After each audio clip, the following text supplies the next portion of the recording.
एक कहानी के जरिए समझते हैं चाणक्य के धैर्य के नियम को। चाणक्य द्वारा बताया गया धैर्य का नियम मनुष्य को कैसे सफलता दिला सकता है, इसके बारे में जानते हैं। अध्याय प्रारंभिक संघर्ष।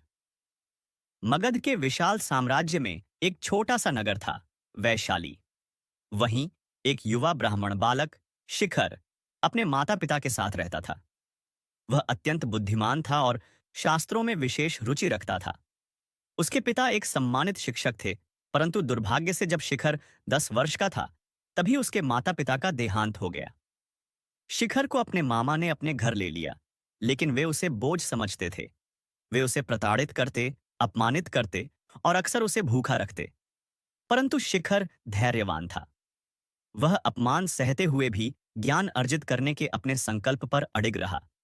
एक दिन जब शिखर को घर से निकाल दिया गया, तो वह जंगल में भटकते हुए तक्षशिला पहुंचा। वहां उसकी मुलाकात एक वृद्ध ब्राह्मण से हुई, जिसने उसे चाणक्य के गुरुकुल में भेजने का सुझाव दिया। अध्याय 2। चाणक्य से प्रथम भेंट। तक्षशिला में चाणक्य का गुरुकुल प्रतिष्ठित था। वहां केवल वही विद्यार्थी स्थान प्राप्त कर सकते थे जो योग्य और परिश्रमी होते थे। जब शिखर वहां पहुंचा, तो उसे प्रवेश नहीं मिला, क्योंकि उसके पास कोई सिफारिश नहीं थी और न ही धन था। परंतु शिखर ने हार नहीं मानी। उसने गुरुकुल के बाहर रहकर विद्यार्थियों के कार्यों में सहायता करनी शुरू कर दी। वह पुस्तकें लाने, भोजन परोसने और आश्रम की सफाई करने जैसे कार्य करने लगा। धीरे धीरे उसकी लगन और धैर्य की चर्चा चाणक्य तक पहुंची। एक दिन चाणक्य ने शिखर को अपने कक्ष में बुलाया और पूछा, तुम यहां क्या चाहते हो?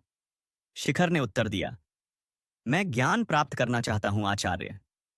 चाणक्य ने उसकी आंखों में झलकती लगन देखी और कहा, ज्ञान के पथ पर धैर्य की परीक्षा होती है। यदि तुम सहनशील और धैर्यवान हो, तो ही आगे बढ़ पाओगे।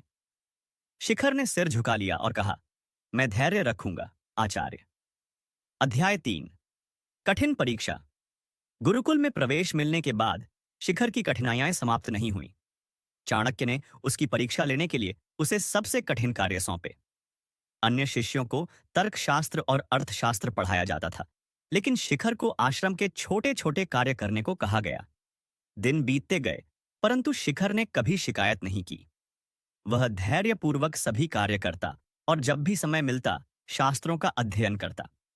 यह देखकर अन्य शिष्य उसका उपहास उड़ाने लगे।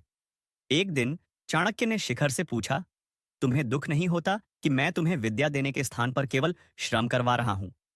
शिखर ने उत्तर दिया, आचार्य, मैं जानता हूं कि सब्र का फल मीठा होता है। जब तक मेरी परीक्षा समाप्त नहीं होती, मैं धैर्य रखूंगा। चाणक्य मुस्कुराए और बोले, तो अब समय आ गया है कि तुम्हें वह शिक्षा दी जाए जिसके लिए तुम योग्य हो। अध्याय 4। ज्ञान और धैर्य का संगम। इसके बाद शिखर को तक्षशिला के महान विद्वानों के सान्निध्य में शिक्षा मिलने लगी। उसने राजनीति, सैन्य शास्त्र, तर्कशास्त्र और अर्थशास्त्र में गहरी दक्षता प्राप्त की। वर्षों के कठोर परिश्रम और धैर्य के बाद वह न केवल एक विद्वान बना, बल्कि चाणक्य का प्रिय शिष्य भी बन गया। एक दिन चाणक्य ने अपने सभी शिष्यों से कहा, धैर्य सबसे बड़ा शस्त्र है। एक व्यक्ति कितना ही बुद्धिमान क्यों न हो, यदि उसमें धैर्य नहीं है, तो वह अपने ज्ञान का उचित उपयोग नहीं कर सकता।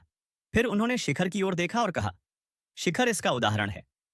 उसने अपमान, कठिनाइयां और संघर्ष सहन किए, लेकिन कभी अपना धैर्य नहीं खोया। आज वही उसकी सबसे बड़ी शक्ति है। अध्याय 5। धैर्य का प्रतिफल। समय बीता और शिखर को मगध राज्य के महामंत्री पद की पेशकश की गई। अब वह उस स्थान पर था जहां वह न्याय और नीति से समाज को लाभ पहुंचा सकता था। एक दिन जब वह अपने पुराने नगर वैशाली लौटा, तो उसके मामा उसे पहचान नहीं सके। उन्हें विश्वास नहीं हुआ कि वही बालक जिसे उन्होंने घर से निकाल दिया था, आज इतना महान व्यक्ति बन चुका है। शिखर ने उन्हें प्रणाम किया और कहा, धैर्य हर कठिनाई का समाधान है। यदि आप धैर्य रखें और सच्चाई के पथ पर चलें, तो जीवन में कोई भी बाधा आपको रोक नहीं सकती। कहानी का निष्कर्ष। आचार्य चाणक्य का नियम, धैर्य रखो, केवल एक उपदेश नहीं, बल्कि जीवन का सत्य है। सफलता पाने के लिए कठिनाइयां सहनी पड़ती हैं, परंतु जो धैर्य नहीं खोते वही अंततः विजयी होते हैं। शिखर की यह कहानी हमें सिखाती है कि धैर्य, लगन और सत्य निष्ठा के बल पर कोई भी व्यक्ति अपने जीवन को उच्चतम शिखर तक पहुंचा सकता है। ऐसी और भी मोटिवेशनल स्टोरी के लिए चैनल को सब्सक्राइब एंड वीडियो को लाइक करें।